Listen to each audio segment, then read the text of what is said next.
ਸਤਿ ਸ਼੍ਰੀ ਅਕਾਲ ਜੀ। ਦੇਸ਼ ਪ੍ਰਦੇਸ਼ ਲਾਈਵ ਦੇਖ ਰਹੇ ਸਾਰੇ ਦਰਸ਼ਕਾਂ ਦਾ ਬਹੁਤ-ਬਹੁਤ ਸਵਾਗਤ। ਅੱਜ ਦਾ ਸ਼ੋਅ ਖਾਸ ਰਹੇਗਾ ਜੀ ਸਟੂਡੈਂਟ ਵੀਜ਼ਾ ਦੇ ਉੱਤੇ। ਤੁਸੀਂ ਗੱਲਬਾਤ ਕਰਨਾ ਚਾਹੁੰਦੇ ਹੋ ਡਾਇਰੈਕਟਲੀ ਸਾਡੇ ਤੱਕ ਲਾਈਵ ਕਾਲ ਕਰਕੇ ਆਪਣੀ ਗੱਲਬਾਤ ਪੁੱਛ ਸਕਦੇ ਹੋ। ਤੁਹਾਡੇ ਸਾਰੇ ਸਵਾਲਾਂ ਦੇ ਜਵਾਬ ਦੇਣਗੇ ਸੈਟਿੰਗ ਅਬਰੋਡ ਤੋਂ ਆਏ ਗੌਰਵ ਤਲਵਾਰ ਜੀ। ਗੌਰਵ ਜੀ ਬਹੁਤ-ਬਹੁਤ ਸਵਾਗਤ। ਸਤਿ ਸ਼੍ਰੀ ਅਕਾਲ ਜੀ। ਸੋ ਗੌਰਵ ਜੀ ਤੋਂ ਅੱਜ ਤੁਸੀਂ ਕੈਨੇਡਾ ਨੂੰ ਲੈ ਕੇ, ਆਸਟ੍ਰੇਲੀਆ ਨੂੰ ਲੈ ਕੇ, ਯੂਕੇ ਨੂੰ ਲੈ ਕੇ ਜਾਂ ਸ਼ੈਨਗਨ ਨੂੰ ਲੈ ਕੇ ਕੋਈ ਵੀ ਸਵਾਲ ਕਰਨਾ ਚਾਹੁੰਦੇ ਹੋ ਡਾਇਰੈਕਟਲੀ ਕਰ ਸਕਦੇ ਹੋ। ਕਰਨਾ ਕੀ ਹੈ ਜੀ, ਲਾਈਵ ਕਾਲ 95 980 95 980 ਇਹਦੇ ਉੱਤੇ ਕਾਲ ਕਰਨੀ ਹੈ ਅਤੇ ਸਾਡੇ ਤੱਕ ਆਪਣੀ ਗੱਲਬਾਤ ਰੱਖਣੀ ਹੈ। ਬਟ ਮੈਂ ਇੰਨਾ ਜ਼ਰੂਰ ਚਾਹੂੰਗਾ ਵੀ ਜਦੋਂ ਵੀ ਕਾਲ ਕਰੋ ਰੇਂਜ 'ਚ ਰਹਿ ਕੇ ਕਰਿਓ, ਟੀਵੀ ਤੋਂ ਦੂਰ ਰਹਿ ਕੇ ਕਾਲ ਕਰਿਓ ਤਾਂ ਕਿ ਕਲੀਅਰਲੀ ਜਿਹੜਾ ਰਾਬਤਾ ਹੈ ਉਹ ਸਾਡਾ ਜੁੜ ਸਕੇ। ਓਵਰਆਲ ਸਿਨੈਰੀਓ ਕਿਊਬੈਕ ਬਾਰੇ ਮੈਂ ਜਾਣਨਾ ਚਾਹੂੰਗਾ ਪਹਿਲੇ ਗੌਰਵ ਜੀ ਤੋਂ, ਕਿਉਂਕਿ ਉਹ ਬਹੁਤ ਵੱਡਾ ਇੱਕ ਕਨਫਿਊਜ਼ਨ ਬਣਿਆ ਹੋਇਆ ਸਾਡੇ ਸਟੂਡੈਂਟਸ ਦੇ ਮਨ ਦੇ ਵਿੱਚ ਵੀ ਕੀ ਰਿਜ਼ਲਟਸ ਆਉਣਗੇ ਕਿ ਨਹੀਂ ਆਉਣਗੇ, ਆ ਰਹੇ ਨੇ ਕਿ ਨਹੀਂ ਆ ਰਹੇ, ਕੀ ਕਹਿਣਾ ਕਰੋ। ਦੇਖੋ ਕਿਊਬਿਕ ਜੋ ਹੈ ਹੁਣ ਬਹੁਤ ਜ਼ਿਆਦਾ ਸਮੂਥ ਹੋ ਗਿਆ। ਪ੍ਰੋਬਲਮ ਸਿਰਫ ਕੁਝ ਉਸ ਫਾਈਲਾਂ ਦੀ ਹੈ क्योंकि ना बच्चे इसलिए कंफ्यूज हो रहे हैं कि बच्चे बहुत जगह शोज़ देखते हैं, फेसबुक ਤੇ ਦੇਖਦੇ ਹੈ। ਉਹਦੇ ਵਿੱਚ ਕੀ ਹੈ, ਕੁਝ ਇਹੋ ਜਿਹੀ ਫਾਈਲਸ ਹੈਗੀਆਂ ਜੋ ਬਿਫੋਰ ਇਹਨਾਂ ਦੀ ਜਦੋਂ ਸਸਪੈਂਸ਼ਨ ਤੋਂ ਪਹਿਲੇ ਦੀ ਲੱਗੀਆਂ ਸੀ, ਫਿਰ ਕਾਲਜ ਸਸਪੈਂਡ ਹੋ ਗਏ, ਫਿਰ ਕਾਲਜ ਦੁਬਾਰਾ ਸ਼ੁਰੂ ਹੋ ਗਏ। ਉਹਦੇ ਵਿੱਚ ਕੁਝ ਜੋ ਕੈਸ ਜੋ ਉੱਥੋਂ ਲੈਟਰ ਆਉਂਦਾ, ਉਹ ਲੈਟਰ ਜੋ ਹੈ CAQ ਸਸਪੈਂਡ ਹੋ ਗਿਆ। ਹੁਣ ਬਹੁਤ ਸਾਰੇ ਬੱਚਿਆਂ ਦੇ ਏਜੰਟ ਨੇ CAQ ਸਸਪੈਂਸ਼ਨ ਤੋਂ ਬਾਅਦ ਨਵਾਂ CAQ ਮੰਗਾ ਕੇ ਵਾਪਸ ਨਹੀਂ ਸਬਮਿਟ ਕਰਾਇਆ, ਤਾਂ ਉਸ ਕੇਸਿਸ ਵਿੱਚ ਵੀ ਜੋ ਫਾਈਲਾਂ ਨੇ ਉਹ ਬਹੁਤ ਜ਼ਿਆਦਾ ਡਿਲੇ ਹੋਈਆਂ। ਦੂਜੀ ਸਭ ਤੋਂ ਵੱਡੀ ਗੱਲ ਇੱਥੇ ਆ ਕੇ ਖੜਦੀ ਹੈ ਕਿ ਕਿਊਬਿਕ ਨੂੰ ਲੈ ਕੇ ਇਹ ਬਹੁਤ ਵੱਡਾ ਮਿਥ ਵੀ ਕ੍ਰੀਏਟ ਕੀਤਾ ਗਿਆ ਕਿ ਸਪਾਊਸ ਕੇਸ ਵੈਲਕਮ ਹੈ, ਜਾਂ ਜਿਹਦੀ ਪ੍ਰੋਫਾਈਲ ਕੋਈ ਜੋ ਕਿੱਥੇ ਵੀ ਨਹੀਂ ਜਾ ਸਕਦਾ ਉਹ ਕਿਊਬਿਕ ਫਾਈਲ ਲਾ ਲੇ। CAQ ਬੇਸਿਕਲੀ ਸਪੋਰਟਿੰਗ ਡਾਕੂਮੈਂਟ ਹੈ, ਬਟ ਤੁਹਾਨੂੰ ਰੈਲੇਵੈਂਸ ਆਫ ਕੋਰਸ, ਫੰਡਿੰਗ, ਉਸ ਤੋਂ ਬਾਅਦ SOP ਇਹ ਪ੍ਰੋਪਰ ਲਾਉਣੀ ਪਏਗੀ। ਇਹਦੇ ਬਗੈਰ ਤੁਹਾਡੇ ਕਿੰਨੇ ਬੈਂਡ ਹੈ, ਕਿਹਦੇ ਵਿੱਚ ਘੱਟ ਹੈ, ਕਿਹੜਾ ਕਾਲਜ ਰਿਪਰੈਜ਼ੈਂਟ ਕਰ ਰਹੇ ਹੋ, SOP ਕੀ ਲਿਖ ਰਹੇ ਹੋ, ਉਸ ਕੋਰਸ ਕਿਹੜਾ ਲਿੱਤਾ। ਇੱਕ ਬਹੁਤ ਵੱਡੀ ਗੱਲ ਚਲੀ ਕਿਊਬਿਕ ਵਿੱਚ ਕੁਝ ਕਾਲਜ ਨੇ ਜਿਨ੍ਹਾਂ ਦੀ ਸਾਲਾਨਾ ਫੀਸ 4-5 ਲੱਖ ਰੁਪਏ ਹੈ, ਤਾਂ ਉਹਦੇ ਵਿੱਚ ਕੋਰਸਿਸ ਹੀ ਨਹੀਂ ਹੈ। ਹੁਣ ਹਰੇਕ ਨੇ ਇਹ ਐਡ ਤਾਂ ਜ਼ਰੂਰ ਦੇਖੀ ਕਿ ਕੈਨੇਡਾ ਜਾਓ 2 ਲੱਖ ਵਿੱਚ, ਕੈਨੇਡਾ ਚਲੇ ਜਾਓ 2.5 ਲੱਖ ਵਿੱਚ, ਕੈਨੇਡਾ ਚਲੇ ਜਾਓ 4 ਲੱਖ ਵਿੱਚ। ਹੁਣ ਮੇਰੇ ਕੋਲ ਇੱਕ ਕੋਰਸ ਹੈ ਜਾਰਜੀਅਨ ਕਾਲਜ ਵਿੱਚ, ਉਹਦੀ ਸਾਲ ਦੀ ਫੀਸ $8,000 ਹੈ, ਮਤਲਬ 4 ਲੱਖ ਰੁਪਏ। ਦੋ ਸਮੈਸਟਰ ਦਾ ਕੋਰਸ ਹੈ ਸਾਲ ਦੀ। ਹੁਣ ਮੈਂ ਵੀ ਉਹਨੂੰ ਉਸ ਇਕੱਲੇ ਕੋਰਸ 'ਤੇ ਸਾਰਾ ਸ਼ੋਅ ਨਹੀਂ ਕਰ ਸਕਦਾ ਨਾ ਕਿ ਕੈਨੇਡਾ ਜਾਓ $8,000 ਵਿੱਚ। ਇਹ ਬੜਾ ਵਧੀਆ ਤੁਸੀਂ ਇੱਕ ਮੁੱਦਾ ਉਠਾਇਆ ਵੀ ਜਿਹੜੀ ਐਡ ਹੁੰਦੀ ਹੈ, ਐਡ ਦੇ ਵਿੱਚ ਅਤੇ ਰਿਐਲਿਟੀ ਦੇ ਵਿੱਚ ਬਹੁਤ ਫਰਕ ਹੁੰਦਾ।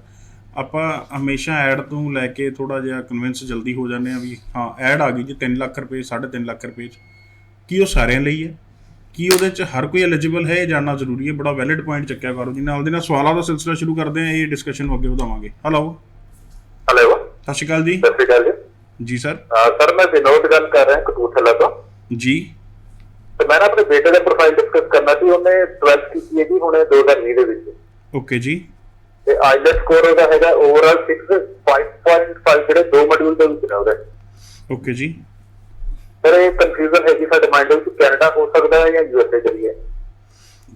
ਦੇਖੋ ਕੈਨੇਡਾ ਜੋ ਹੈ ਮੈਂ ਪਹਿਲੇ ਸਮਝਾਦਾ, ਅਗਰ ਤੁਹਾਡੇ 2 ਵਿੱਚ 5.5 ਹੈ, limited number of government college ਹੈ ਜੋ ਤੁਹਾਨੂੰ ਅਲਾਓ ਕਰ ਰਹੇ, ਕੁਝ ਯੂਨੀਵਰਸਿਟੀਜ਼, ਕੁਝ ਗੌਰਮੈਂਟ ਕਾਲਜ। ਤੀਜੀ ਚੀਜ਼, ਹੁਣ ਅਗਰ ਇੱਕ ਵਾਰੀ 2 ਆਪਸ਼ਨ ਨੇ, ਪਹਿਲਾ ਆਪਸ਼ਨ ਤੁਹਾਡੇ ਦਿਮਾਗ 'ਚ ਇਹ ਆਊਗਾ ਮੈਂ ਆਪਣੇ ਬੱਚੇ ਨੂੰ ਦੁਬਾਰਾ IELTS ਪਾ ਦਿੰਦਾ 6 'ਚ ਲੈ ਲੇ। ਬਹੁਤ ਸੇ ਕੇਸਿਸ ਵਿੱਚ ਬੱਚਾ ਕੀ ਕਰਦਾ ਹੈ, ਸਾਰਿਆਂ 6 ਲੈ ਲੈਂਦਾ, ਇੱਕ ਵਿੱਚ 5 ਰਹਿ ਜਾਂਦੇ ਆ। ਜੇ ਇੱਕ ਵਿੱਚ 5 ਰਹਿ ਗਏ, ਫਿਰ ਜਿਹੜੇ 2-3 ਗੌਰਮੈਂਟ ਕਾਲਜ ਹੈਗੇ ਉਹ ਵੀ ਚਲੇ ਜਾਣਗੇ, ਉਹ ਵੀ ਨਹੀਂ ਦੇਣਗੇ ਤੁਹਾਨੂੰ ਐਡਮਿਸ਼ਨ। ਹੁਣ ਗੱਲ ਇੱਥੇ ਸਮਝ ਆਉਂਦੀ ਹੈ ਕਿ ਇਹਦੇ ਨਾਲ ਤੁਸੀਂ ਜੋ ਕੁਐਸਚਨ ਪੁੱਛ ਰਹੇ ਹੋ ਬੜਾ ਗਲਤ ਪੁੱਛ ਰਹੇ ਹੋ। 2 ਵਿੱਚ 5.5 ਹੈ, ਵੀਜ਼ਾ ਲੱਗੂਗਾ ਕਿ ਨਹੀਂ ਲੱਗੂਗਾ ਇਹ ਨਹੀਂ, +2 ਕਿਹੜੇ ਸਬਜੈਕਟ ਵਿੱਚ ਹੈ, ਕੋਰ ਸਬਜੈਕਟ ਵਿੱਚ ਕਿੰਨੇ ਨੰਬਰ ਨੇ, ਅੱਗੇ ਤੁਸੀਂ ਯੂਨੀਵਰਸਿਟੀ ਜਾਂ ਗਵਰਨਮੈਂਟ ਕਾਲਜ ਲੈ ਸਕਦੇ ਹੋ, ਤੁਸੀਂ ਕਿਹੜੀ ਪ੍ਰੋਵਿੰਸ ਜਾਣਾ ਹੈ, ਇਹ ਸਾਰਾ ਕੁਝ ਹੈ। ਤੁਹਾਡਾ ਇਨਕਮ ਪ੍ਰੂਫ ਕੀ ਹੈ, ਇਹ ਸਾਰੀ ਚੀਜ਼ਾਂ ਵੀਜ਼ਾ ਦਿਵਾਉਣਗੀਆਂ। ਇਕੱਲਾ ਇਹ ਚੀਜ਼ ਵੀਜ਼ਾ ਨਹੀਂ ਦਿਵਾਉਂਦੀ ਕਿ ਮੇਰੇ 2 ਵਿੱਚ 5.5 ਹੈ ਜਾਂ ਈਚ 6 ਹੈ ਜਾਂ ਓਵਰਆਲ 7 ਹੈ, ਮੈਨੂੰ ਵੀਜ਼ਾ ਮਿਲ ਜਾਏਗਾ। 2 ਚੀਜ਼ਾਂ ਦਾ ਫਰਕ ਹੈ, ਇੱਕ ਅਪਲਾਈ ਕਰਨਾ, ਇੱਕ ਵੀਜ਼ਾ ਲੈਣਾ। ਬਿਲਕੁਲ ਅਪਲਾਈ ਹੋ ਸਕਦਾ ਕਿਹੜੀ ਕੰਟਰੀ ਹੋ ਸਕਦਾ। ਅਪਲਾਈ ਤੁਸੀਂ ਪੈਦਾ ਹੋਣ ਤੋਂ ਬਾਅਦ ਮਰਨ ਤੱਕ ਕਿਸੇ ਵੀ ਵੀਜ਼ਾ ਤੇ ਕਦੋਂ ਵੀ ਅਪਲਾਈ ਕਰ ਸਕਦੇ। ਮਨਾਹੀ ਨਹੀਂ ਹੈ, ਵੀਜ਼ਾ ਮਿਲਣਾ ਨਹੀਂ ਮਿਲਣਾ ਉਹ ਬਾਅਦ ਦੀ ਗੱਲ ਹੈ। ਹਾਂ, ਅਪਲਾਈ ਤਾਂ ਇੱਕ ਅਲੱਗ ਚੀਜ਼ ਹੈ ਨਾ। ਅਪਲਾਈ ਤਾਂ ਤੁਸੀਂ ਸਟੱਡੀ ਲਈ 1 ਸਾਲ ਤੋਂ ਲੈ ਕੇ ਯਾਨੀ ਜੋ 2-3 ਸਾਲ ਸਟੱਡੀ ਦੀ ਉਮਰ ਹੈ ਉਸ ਤੋਂ ਲੈ ਕੇ 60 ਸਾਲ ਤੱਕ ਕਿਸੇ ਵੀ ਕੋਰਸ 'ਤੇ ਅਪਲਾਈ ਕਰ ਸਕਦੇ ਹੋ। ਤਾਂ ਕੌਣ ਮਨਾ ਕਰੇਗਾ? ਕੋਈ ਵੀ ਮਨਾ ਨਹੀਂ ਕਰੇਗਾ ਅਪਲਾਈ। ਪ੍ਰੋਬਲਮ ਇਹ ਹੈ ਕਿ ਤੁਹਾਨੂੰ ਵੀਜ਼ਾ ਨਹੀਂ ਮਿਲੇਗਾ। ਹੁਣ ਤੁਸੀਂ ਅੱਛਾ ਵੀਜ਼ਾ ਸਟੇਟ ਵਾਈਜ਼ ਚੇਂਜ ਹੋ ਜਾਂਦਾ।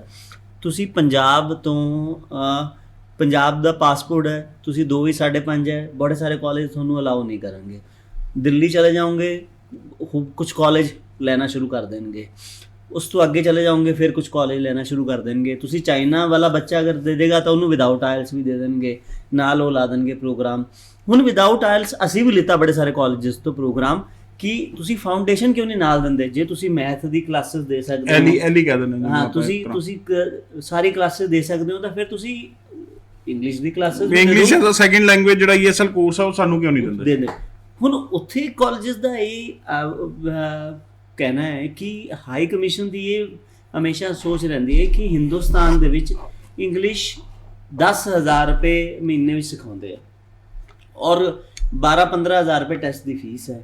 ਤਾਂ ਫਿਰ ਤੁਸੀਂ 6 ਮਹੀਨੇ ਦੇ ਜਾਂ ਸਾਲ ਦੇ 8-10 ਲੱਖ ਰੁਪਏ ਲਾ ਕੇ ਇੱਥੇ ਕਿਉਂ ਆਉਣਾ? ਵੈਲਿਡ ਪੁਆਇੰਟ ਹੈ ਜੀ। ਨੈਕਸਟ ਸਵਾਲ ਵੱਲ ਚੱਲਦੇ ਹਾਂ। ਹੈਲੋ ਸਤਿ ਸ਼੍ਰੀ ਅਕਾਲ ਜੀ। ਹਾਂਜੀ ਸਤਿ ਸ਼੍ਰੀ ਅਕਾਲ ਜੀ। ਮੈਂ ਆਪਣਾ ਪ੍ਰੋਫਾਈਲ ਬਾਰੇ ਪੁੱਛਣਾ ਸੀਗਾ ਜੀ। ਜੀ ਪੁੱਛੋ ਜੀ। ਹਾਂਜੀ ਮੈਂ ਅੰਬਾਲੇ ਤੋਂ ਗੱਲ ਕਰਦਾ ਪਿਆ। ਹਾਂਜੀ ਮੇਰੀ ਵਾਈਫ ਨੇ ਨਾ BCA ਕੀਤੀ ਹੋਈ ਹੈ 2018 ਚ। ਓਕੇ ਜੀ।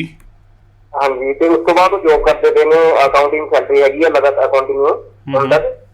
ਤੇ ਆਈਲੈਂਸ ਦਾ ਸਕੋਰ ਜਿਹੜਾ ਹੈਗਾ 6 ਨੇ ਤੇ ਰੀਡਿੰਗ ਚ 5.5 ਨੇ। ਤੇ ਮੈਂ ਪੁੱਛਿਆ ਸੀਗਾ ਵੀ ਸਾਡਾ ਸਪਾਊਸ ਦਾ ਹੋ ਜਾਊਗਾ ਆਸਟ੍ਰੇਲੀਆ ਦਾ?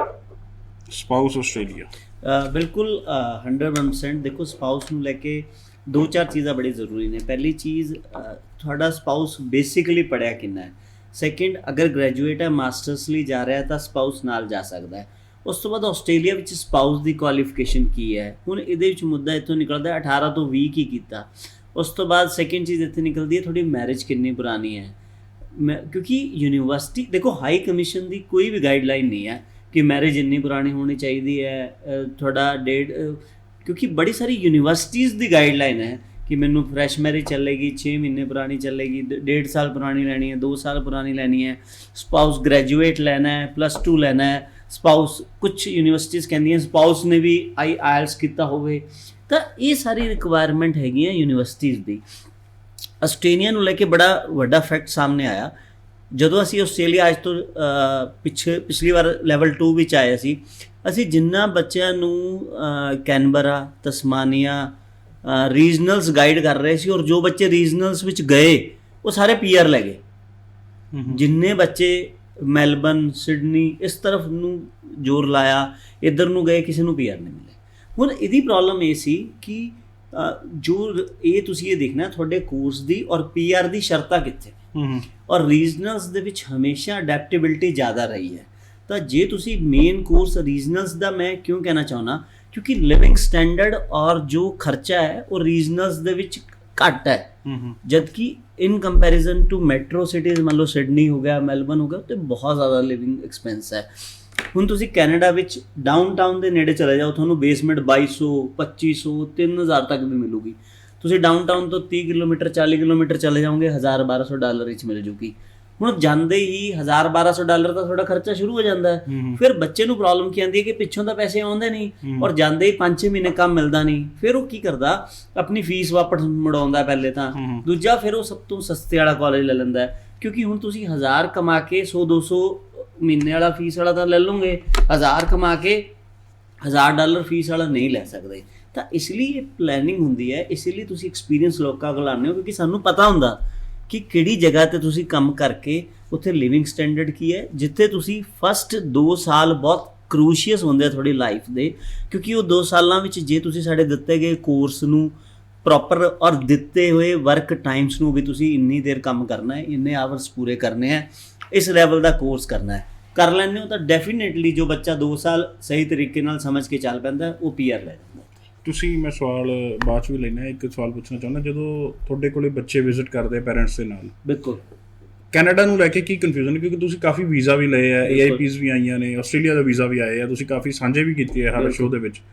ਕੀ ਕਨਫਿਊਜ਼ਨ ਕਿੱਥੇ ਅੱਜ ਦੇਖ ਰਹੇ ਹੋ? ਦੇਖੋ ਕਨਫਿਊਜ਼ਨ ਇਹ ਹੈ ਨਾ, ਕਨਫਿਊਜ਼ਨ ਡਬਲ ਕਾਉਂਸਲਿੰਗ ਹੈ।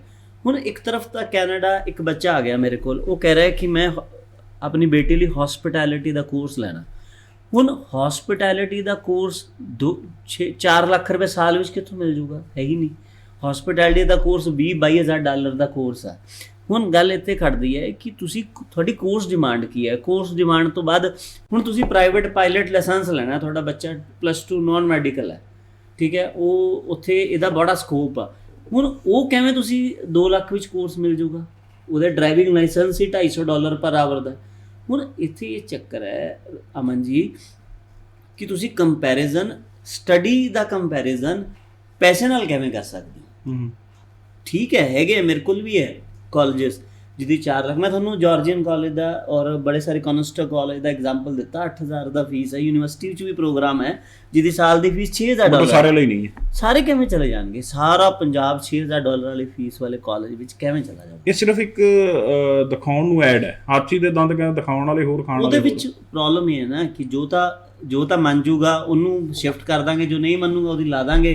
ਫਿਰ ਕੁਝ ਨੂੰ ਮਿਲ ਜਾਏਗਾ, ਕੁਝ ਰਿਫਿਊਜ਼ ਹੋ ਜਾਣਗੇ, ਪਰ PR ਤੱਕ ਨਹੀਂ ਜਾਓਗੇ ਤੁਸੀਂ। ਨੈਕਸਟ ਵਾਲਾ ਨੇ ਜੀ। ਹੈਲੋ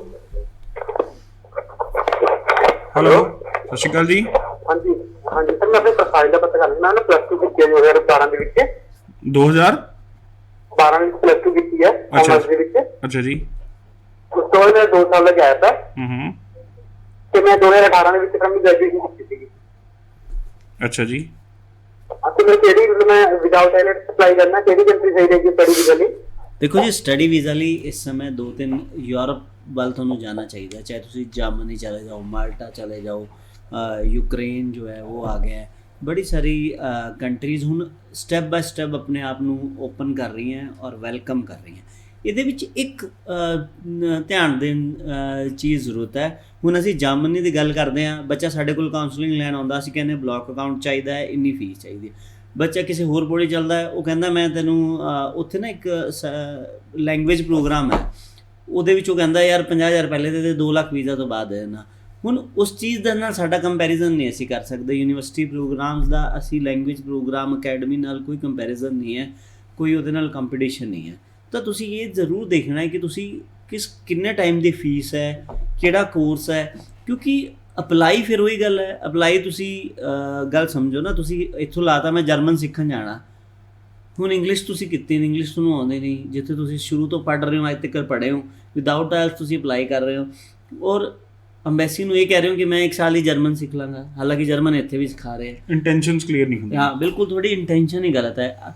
ਗਲਤ ਤੁਹਾਡੀ ਨਹੀਂ ਹੈ, ਤੁਹਾਨੂੰ ਕਾਉਂਸਲਿੰਗ ਗਲਤ ਮਿਲੀ। ਐਕਚੁਅਲੀ ਜੇ ਸਾਰੇ ਅਸੀਂ ਇਹੀ ਕਹੀਏ ਕਿ ਯਾਰ ਤੁਸੀਂ ਜਰਮਨੀ ਜਾਣਾ ਹੈ, ਥਰੂ ਬਲੌਕ ਅਕਾਊਂਟ ਜਾਓ, ਥਰੂ ਯੂਨੀਵਰਸਿਟੀ ਪ੍ਰੋਗਰਾਮ ਜਾਓ। ਬੇਸਿਕਲੀ ਤੁਸੀਂ ਕਹਿੰਦੇ ਹੋ ਵੀ ਇੱਕ 2 ਤਰ੍ਹਾਂ ਦੀ ਕਾਉਂਸਲਿੰਗ ਜਿਹੜੀ ਮਿਲਦੀ ਹੈ, ਬੱਚੇ ਨੂੰ ਕਨਫਿਊਜ਼ ਕਰਦੀ ਹੈ, ਉਹ ਜਿਹੜੇ ਹੈ ਡਾਊਟ ਕ੍ਰੀਏਟ ਕਰਦੀ ਹੈ। ਬਿਲਕੁਲ ਇੱਕ ਤਰ੍ਹਾਂ ਦੀ ਕਾਉਂਸਲਿੰਗ ਨਹੀਂ ਹੈ, ਬੱਚੇ ਨੂੰ ਸਮਝ ਹੀ ਨਹੀਂ ਆ ਪਾ ਰਿਹਾ। ਦੇਖੋ ਗੱਲ ਸਮਝੋ, ਜਿਹਦੇ ਕੋਲ ਪੈਸੇ ਨਹੀਂ ਹੈ, ਹੁਣ ਹੈ ਤਾਂ ਜਰਮਨੀ ਦਾ ਹੀ ਵੀਜ਼ਾ ਨਾ, ਹੁਣ ਕੈਨੇਡਾ ਦਾ ਵੀਜ਼ਾ ਹੈ 2 ਲੱਖ ਵਿੱਚ ਵੀ ਹੈ ਔਰ 20 ਲੱਖ ਵਿੱਚ ਵੀ ਹੈ ਤਾਂ ਸੇਮ ਹੀ ਵੀਜ਼ਾ ਹੀ, ਪਰ ਹੁਣ ਲੱਗੂਗਾ ਕਿਹੜਾ?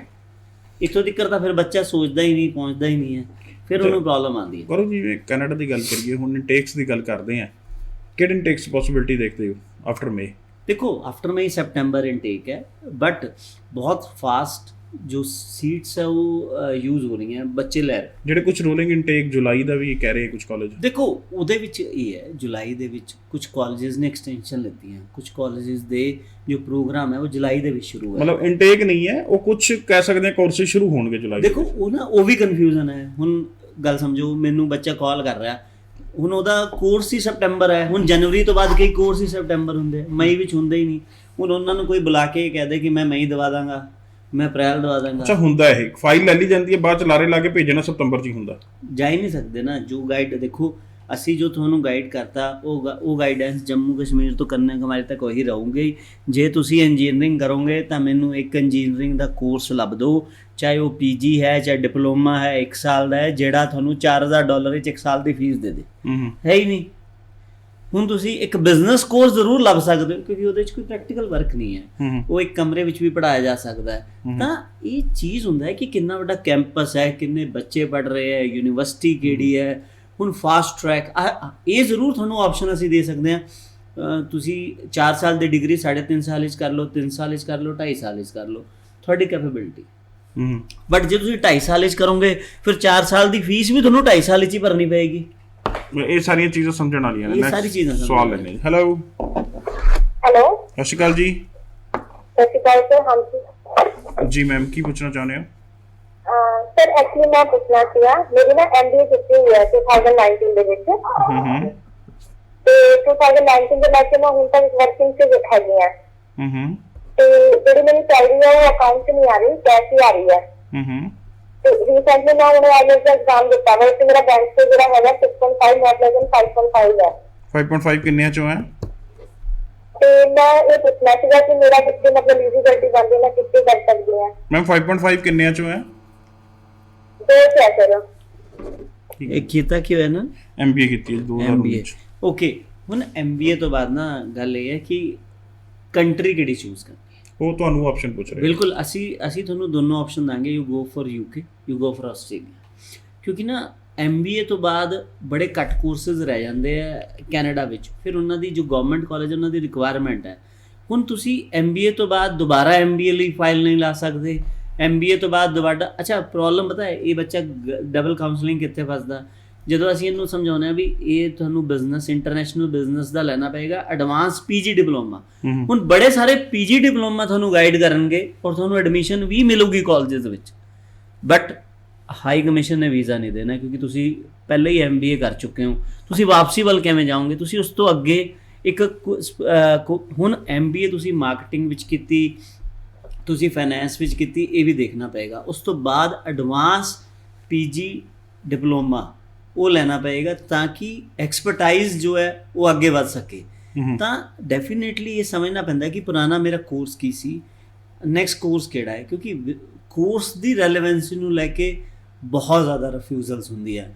ਕਿਉਂਕਿ ਕੋਰਸ ਦੀ ਰੈਲੇਵੈਂਸੀ ਤੁਸੀਂ ਜਦੋਂ ਇੱਕ ਕਿਸੇ ਏਜੰਟ ਕੋਲ ਜਾਂਦੇ ਹੋ, ਉਹ ਤੁਸੀਂ ਉਹਨੂੰ ਕਹਿੰਦੇ ਹੋ ਮੈਨੂੰ ਤਾਂ ਇੰਨੇ ਦਾ ਮਿਲਦਾ ਸੀ, ਇੰਨਾ ਖਰਚਾ ਆ ਰਿਹਾ ਸੀ, ਉਹ ਫਿਰ ਕਈ ਵਾਰੀ ਤੁਹਾਨੂੰ ਰਿਟੇਨ ਕਰਨ ਲਈ ਕਹਿੰਦਾ ਮੈਂ ਵੀ ਇੰਨੇ 'ਚ ਕਰਾ ਦਾਂ।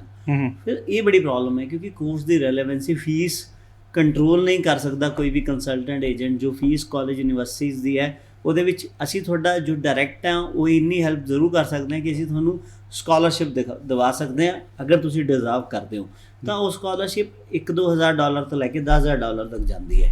But it depends totally. ਹੁਣ ਮੈਂ ਸਿਰਫ ਇਸ 'ਤੇ ਵੀ ਨਹੀਂ ਤੁਹਾਨੂੰ ਤੁਹਾਡੀ ਫਾਈਲਾਂ ਫੜ ਸਕਦਾ ਕਿ ਮੈਂ ਹਰੇਕ ਨੂੰ ਕਹਾਂ ਤੈਨੂੰ ਵੀ 10,000 ਦਵਾਉਂਗਾ, ਤੈਨੂੰ ਵੀ 10,000 ਦਵਾਉਂਗਾ, ਤੈਨੂੰ ਵੀ 10,000 ਦਵਾਉਂਗਾ। ਜਿਵੇਂ ਵੀਜ਼ਾ ਹਰ ਇੱਕ ਨੂੰ ਨਹੀਂ ਮਿਲਦਾ ਤੇ ਸਕਾਲਰਸ਼ਿਪ ਵੀ ਹਰ ਇੱਕ ਨੂੰ ਨਹੀਂ। ਬਿਲਕੁਲ, ਇਟ ਡਿਪੈਂਡਸ ਟੋਟਲੀ। ਸੋ ਕੋਈ ਵੀ ਜਾਣਕਾਰੀ ਚਾਹੀਦੀ ਤੁਸੀਂ ਇਹਨਾਂ ਤੱਕ ਰਾਬਤਾ ਕਾਇਮ ਕਰ ਸਕਦੇ ਹੋ। ਕੁਝ ਸਟੂਡੈਂਟ ਸਾਡੇ ਨਾਲ ਮੌਜੂਦ ਨੇ ਜਿਹੜੇ ਆਲਰੇਡੀ ਸਰਵਿਸਿਜ਼ ਲੈ ਚੁੱਕੇ ਨੇ ਇਹਨਾਂ ਤੋਂ, ਆਓ ਉਹਨਾਂ ਨੂੰ ਮਿਲ ਕੇ ਐਕਸਪੀਰੀਅੰਸ ਜਾਣਦੇ ਹਾਂ। ਸਤਿ ਸ਼੍ਰੀ ਅਕਾਲ ਜੀ, ਮੈਂ ਸੁਭਾਸ਼ ਮਹਾਜਨ, ਸੈਟਲਿੰਗ ਅਬਰੋਡ ਤੋਂ।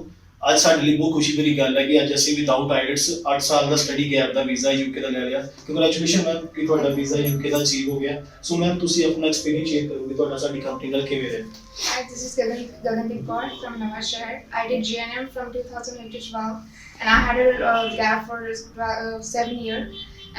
I came to there to meet with Anvata ma'am. She guided me very well. So then I just thank to the Subhasis, especially Subhasir, and who gave me this grand opportunity, which is very good for me. And I'm very thankful to the settling service abroad. So I recommend to everyone to come there to give your file on here. Thank you so much. ਸਤਿ ਸ਼੍ਰੀ ਅਕਾਲ ਜੀ, ਮੇਰਾ ਨਾਮ ਗੁਰਸਿਮਰਨ ਹੈ। ਮੈਂ 2019 ਦੇ ਵਿੱਚ ਆਪਣੀ +2 complete ਕੀਤੀ ਸੀ, ਤੇ ਆਫਟਰ ਦੈਟ ਮੈਂ IELTS ਦਾ ਐਗਜ਼ਾਮ ਦਿੱਤਾ ਤੇ ਮੈਂ 6 ਬੈਂਡ ਸਕੋਰ ਲੈ ਲਿਆ। ਤੇ ਮੇਰੇ ਫਾਦਰ ਸਾਹਿਬ ਕਹਿੰਦੇ ਸੀਗੇ ਕਿ ਉਹਨਾਂ ਦੇ ਡ੍ਰੀਮ ਸੀਗੇ ਕਿ ਮੈਂ ਆਸਟ੍ਰੇਲੀਆ ਜਾਵਾਂ, ਤੇ ਮੈਂ ਬਹੁਤ ਕਨਫਿਊਜ਼ ਸੀ ਕਿ ਮੈਂ ਕਿੱਥੋਂ ਅਪਲਾਈ ਕਰਾਂ। ਆਫਟਰ ਦੈਟ ਮੈਂ ਇੰਟਰਨੈਟ ਦੇ ਉੱਪਰ ਐਡ ਦੇਖੀ ਸੈਟਲਿੰਗ ਅਬਰੋਡ ਸਰਵਿਸ, ਮੈਨੂੰ ਬਹੁਤ ਵਧੀਆ ਲੱਗਿਆ ਇੱਥੋਂ ਅਪਲਾਈ ਕੀਤਾ ਜਾਵੇ। ਤੇ ਮੈਂ ਇਹਨਾਂ ਆਫਿਸ ਦੇ ਵਿੱਚ ਆ ਕੇ ਜਦੋਂ ਇਹਨਾਂ ਨੂੰ ਮਿਲੀ ਤੇ ਮੈਨੂੰ ਬਹੁਤ ਵਧੀਆ ਲੱਗਾ, ਤੇ ਮੈਂ ਇੱਥੋਂ ਅਪਲਾਈ ਕੀਤਾ। ਆਫਰ ਲੈਟਰ ਆਉਣ ਤੋਂ ਬਾਅਦ ਮੈਂ ਆਪਣੀ ਸਾਰੀ ਫੀਸ ਪੇ ਕੀਤੀ, ਤੇ ਉਸ ਤੋਂ ਬਾਅਦ ਸਾਰੇ ਡਾਕੂਮੈਂਟਸ ਕੰਪਲੀਟ ਹੋਣ ਤੋਂ ਬਾਅਦ ਇਹਨਾਂ ਨੇ ਮੇਰੀ ਐਮਬੈਸੀ ਵਿੱਚ ਫਾਈਲ ਲੌਗਇਨ ਕੀਤੀ, ਤੇ ਮੈਂ ਬਹੁਤ ਅੱਜ ਖੁਸ਼ ਹਾਂ ਕਿ ਅੱਜ ਮੇਰਾ ਵੀਜ਼ਾ ਮੇਰੇ ਹੱਥ ਵਿੱਚ ਹੈ, ਤੇ ਮੈਂ ਬਹੁਤ ਥੈਂਕ ਯੂ ਕਰਦੀ ਹਾਂ ਇਹਨਾਂ ਦਾ। ਸੋ ਇਹ ਸੀਗੇ ਜੀ ਕੁਝ ਸਟੂਡੈਂਟ ਜਿਨ੍ਹਾਂ ਨੇ ਆਪਣਾ ਐਕਸਪੀਰੀਅੰਸ ਸਾਂਝਾ ਕੀਤਾ ਹੈ। ਕੋਈ ਸਵਾਲ ਤੁਹਾਡੇ ਮਨ ਦੇ ਵਿੱਚ ਹੈ, ਡਾਇਰੈਕਟਲੀ 95 980 ਦੇ ਉੱਤੇ ਕਰਕੇ ਸੈਟਲਿੰਗ ਅਬਰੋਡ ਤੱਕ ਰਾਬਤਾ ਕਾਇਮ ਕਰ ਸਕਦੇ ਹੋ ਫ੍ਰੀ ਆਫ ਕਾਸਟ ਕਾਉਂਸਲਿੰਗ ਦੇ ਲਈ। ਸ਼ੋਅ ਦਾ ਸਮਾਂ ਨਹੀਂ ਅਲਾਉ ਕਰ ਰਿਹਾ, ਬਟ ਗੌਰਵ ਜੀ ਸ਼ੋਅ 'ਚ ਆਉਣ ਲਈ ਧੰਨਵਾਦ। ਸਤਿ ਸ਼੍ਰੀ ਅਕਾਲ। ਧੰਨਵਾਦ ਸਾਰੀ ਦਰਸ਼ਕਾਂ ਦਾ। ਸ਼ੋਅ ਨੂੰ ਇੱਥੇ ਖਤਮ ਕਰਦੇ ਹਾਂ। ਦਿਓ ਇਜਾਜ਼ਤ। ਸਤਿ ਸ਼੍ਰੀ ਅਕਾਲ।